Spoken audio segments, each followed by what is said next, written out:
Hello friends, hope के आप सभी की प्रिपरेशन बहुत अच्छे से चल रही होगी। मेंस की एग्ज़ाम आने वाली है।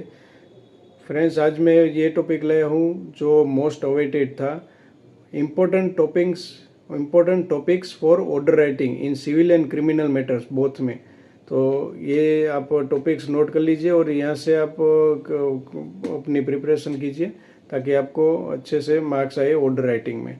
तो फ्रेंड्स, सिविल पोर्शन पहले ले लेते हैं। सिविल पोर्शन का पहला क्वेश्चन है summary procedure, order under summary procedure. Summary procedure कहाँ दिया? ऑर्डर 37 में। वहाँ से दो या तीन टाइम एग्जाम में आ चुका है, तो यहाँ से क्वेश्चन आने के चांस ज़्यादा है। फिर नेक्स्ट आएगा order below the application of indigent person. Indigent person को ना ऑर्डर 33 में दिया है। वहाँ से इंडिजन पर्सन किसी ने एप्लीकेशन दाखिल की होती है, तो वहाँ पे भी ऑर्डर कैसे पास करना है वो यहाँ पे पूछ सकते हैं।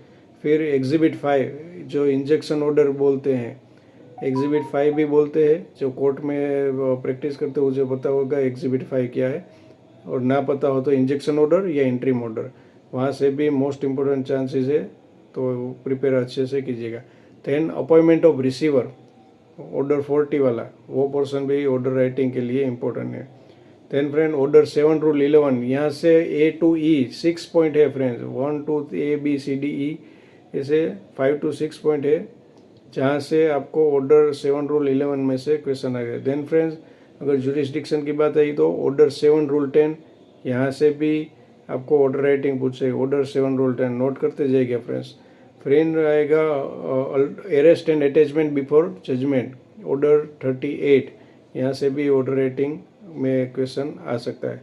उसके बाद फ्रेंड्स आएगा एक्स पार्टी ऑर्डर। अगर कोई पार्टी अपेयर नहीं होती, अगर प्लेंटिव अपेयर नहीं होता तो कैसे, अगर डिफेंडेंट अपेयर नहीं होता तो कैसे, तो वो यहाँ पे भी ऑर्डर राइटिंग इसमें से आ सकती है। देन फ्रेंड्स आएगा ऑर्डर फॉर रिव्यू अगर रिव्यू की एप्लीकेशन दाखिल की हो तो जज इसे रिव्यू में क्या ऑर्डर पास करता है, ये भी क्वेश्चन आ सकता है। Then friends joinder of party, कभी कभार ऐसा होता है कि पार्टी को मतलब जोड़ा ना गया हो तो बाद में जोड़ते हैं, तो फ्रेंड्स यहाँ से भी क्वेश्चन आ सकता है। देन ऑर्डर फॉर कमीशन को अपॉइंट करने, ऑर्डर 26 रूल 2 आप देख लीजिएगा, वहाँ से आपको ये ऑर्डर बनाने के लिए हेल्प मिलेगी। देन फ्रेंड्स ऑर्डर रिव्यू आ गया एडजॉर्नमेंट ऑफ प्लीडिंग के एडजॉर्नमेंट के लिए किसी ने एप्लीकेशन दी होती है, तो वहाँ से भी क्वेश्चन आने के चांसेस है। फिर friends most important order 6 rule 17 क्या है? Order 6 rule 7 yes amendment of pleading, वहाँ से भी ऑर्डर राइटिंग के लिए क्वेश्चन आ सकता है। तो फ्रेंड्स ये देखिए हमने सिविल साइड, अब हम देखेंगे क्रिमिनल साइड। क्रिमिनल साइड में फ्रेंड्स फर्स्ट आता है बेल को फर्स्ट इसीलिए क्योंकि ये काफ़ी बार यहाँ से क्वेश्चन आ गया, और वहाँ से भी CRPC की 437 सब सेक्शन 6 में से कोर्स 6 में से 2 बार ऑर्डर पूछे गए हैं गुजरात जुडिशरी में। तो फ्रेंड्स ये भी इम्पोर्टेंट रहेगा बेल का। बेल आप सभी तरह की कर लीजिएगा। बेल में वो जो 438 वाली है वो, लेकिन ज़्यादातर 437 में से ही बेल के क्वेश्चन पूछेंगे, तो ये अच्छे से प्रिपेयर कीजिएगा। Then friends order for remand application दाखिल की होती है पुलिस ने, तो वहाँ से भी आपको क्वेश्चन अच्छे से पूछा जा सकता है ऑर्डर राइटिंग में। देन फ्रेंड मुद्दामाल एप्लीकेशन होती है।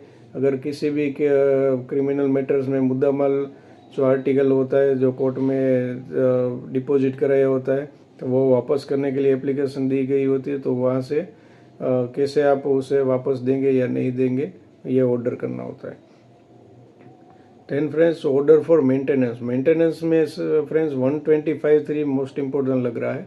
125(3) में से ऑर्डर पूछा जा सकता है, और 127 भी इतना ही इम्पोर्टेंट है, तो यहाँ से भी आप अच्छे से प्रिपेयर कीजिएगा।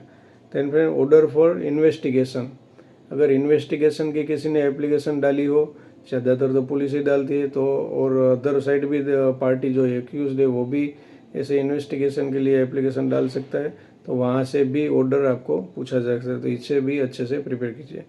देन फ्रेंड्स कमिटल ऑर्डर क्या होता है फ्रेंड्स? अगर जुडिशियल मजिस्ट्रेट फर्स्ट क्लास को ऐसा लगे कि ये केस सेशंस ट्राइबल है तो वहाँ से ये ट्रांसफ़र के लिए कमिटल ऑर्डर पास करेगी। तो ये कमिटल ऑर्डर भी अच्छे से फ्रेंड्स, ये कमिटल ऑर्डर 2 टाइप के होते हैं। CRPC के सेक्शन 209 है, वहाँ से डायरेक्ट ही कमिटल, जैसे डायरेक्टली दिखाई देता है कि ये केस ट्राइबल बाय सेशंस है तो वो वहाँ से है। लेकिन फ्रेंड्स, ड्यूरिंग द ट्रायल अगर ऐसा पता चले तो वहाँ पे सेक्शन 323 CRPC की वो उसे यूज़ करके आप कमिट कर सकते हैं। तो ये खास ध्यान रखिएगा फ्रेंड्स, कमिटल कैसे पूछा गया है। अब फ्रेंड्स, ऑर्डर फॉर इंक्वायरी, अगर इंक्वायरी के लिए किसी ने एप्लीकेशन फाइल की हो, ज़्यादातर पुलिस ही फाइल करती है, तो ये इंक्वायरी के लिए जो ऑर्डर होता है तो वो उससे से फ्रेंड। उसके अलावा order for warrant of arrest, अगर कोई एक्यूज्ड होता है और वो नहीं मिल पा रहा है तो वहाँ पे वारंट इश्यू करने के लिए कोई एप्लीकेशन दी जाती है, तो वहाँ पे ऑर्डर जो जज होता है वो पास करते हैं, तो उसे भी अच्छे से प्रिपेयर कीजिए फ्रेंड्स, ये मोस्ट इम्पोर्टेंट है। फिर फ्रेंड्स, उसके अलावा ये सब जो मैंने पढ़ा है, उसके अलावा CRPC में से क्रिमिनल साइड में एक क्वेश्चन हो जाए, जो FIR दाखिल के उसके बाद दूसरी FIR, मतलब सेक्शंस कोई पीछे से मालूम पड़े कि ये इसमें ये सेक्शन ऐड हो सकती है, तो उसके लिए भी कुछ एप्लीकेशन दी जाती है। मतलब 323 है, उसके साथ अगर पीछे से पता चले कि विक्टिम है, उसकी डेथ होगी, तो वहाँ पे 302 ऐड करते हैं, तो उसके लिए एप्लीकेशन। तो यहाँ पे इसके ऊपर जो ऑर्डर होता है वो भी आपको पूछ सकते हैं। तो फ्रेंड्स, इसे अच्छे से प्रिपेयर कीजिए। कैसे ऑर्डर राइटिंग करते हैं उसके लिए मैंने आगे ही एक वीडियो बना दिया है, कैसे फॉर्मेट आपको लगाना है सिविल क्रिमिनल बोर्ड्स में, तो प्लीज़ उसे देखिए और इसे अच्छे से प्रिपेयर कीजिए, क्योंकि ऑर्डर राइटिंग में ज़्यादा मार्क्स का क्वेश्चन आता है, तो इसे अच्छे से प्रिपेयर कीजिए। Thank you friends, take care and keep studying.